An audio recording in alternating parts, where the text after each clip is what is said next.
Lindsay from Georgina Public Library. Have you been jumping at night because of sounds in the house after having binge-watched Netflix docu-series on serial killers? A lot of us have been, and there's a lot to choose from. The Night Stalker, The Confession of a Killer, Sons of Sam, The Serpent, The Keepers, Making of a Murderer, on and on. So it kind of inspired me to think, we've got this gorgeous weather, let's get outside and read, but maybe it's hard to tear yourself away. So we have a number of new books that have come in that kind of support what you're seeing on Netflix. So let's start with the serial killers. I have here the Wikipedia Encyclopedia of Serial Killers. That should keep you up for a few nights. The Case of the Vanishing Blonde, which is a compendium of stories, true crime stories. Or perhaps you would like to learn about the lives of the 5 women who were killed by Jack the Ripper. Then we have the last book on the left, Stories of Murder and Mayhem.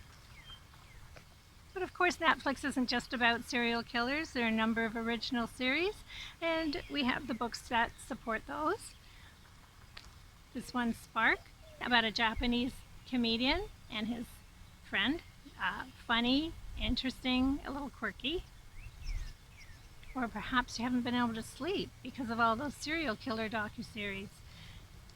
Headspace on Netflix is featuring methods to help you learn to sleep.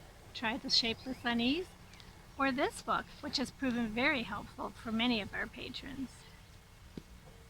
Did you catch The Two Popes? Or maybe you were hooked on Capote and would like to know more about Eliot Ness. And then Robin Carr's Virgin River original series on Netflix. This is the original book. We've just received the last 2 in the series.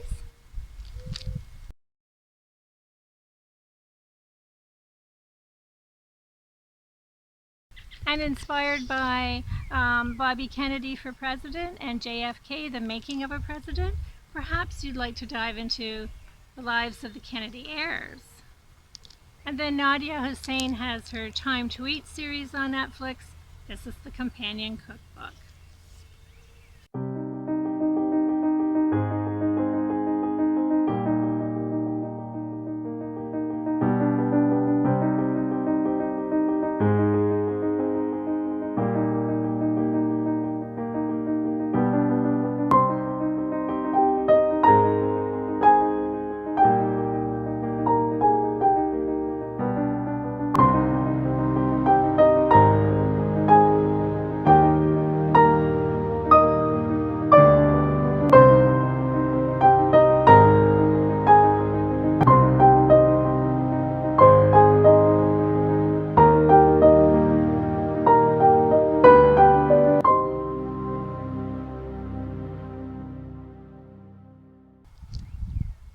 The Letters of Martha Gellhorn. She was his 3rd wife and featured quite prominently in that docuseries. Her letters were featured, and she was a remarkable woman on her own right, considered one of the greatest war correspondents of the early and mid-20th century. She spent 60 years on the front lines in all the major conflicts and often reported back before anyone else.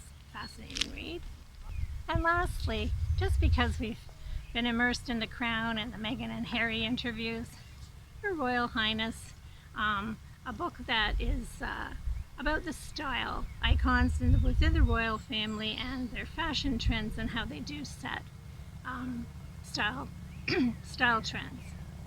Anyway, those are just a few selections that I hope inspire you to get outside and read. And if you can't tear yourself away from your Netflix, these books might help you to drag yourself away from the TV.